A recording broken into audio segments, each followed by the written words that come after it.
Anda ada TV dari 2010 atau yang terkini? Jangan buang TV tu. Saya nak beritahu ni, semua TV boleh jadi smart. Betul tu, anda tak tahu kan? Nampak tak port USB belakang TV anda? Ramai sangka ia untuk pen drive je, tapi bukan setakat tu. Sebab tak tahu maklumat ni, ramai buang duit sia-sia tukar TV yang masih elok dengan yang baru. Sekarang perhatikan baik-baik. Ambil kabel USB pengecas telefon anda.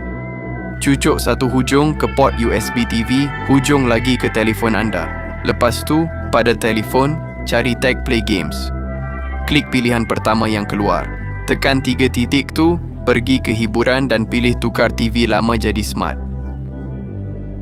Pilih jenama TV anda, contohnya Samsung 2010. Tunggu skrin load dan siap.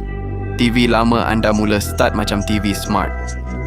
Dengan telefon tersambung, anda boleh guna fungsi dan apps. Boleh pakai remote TV sekali.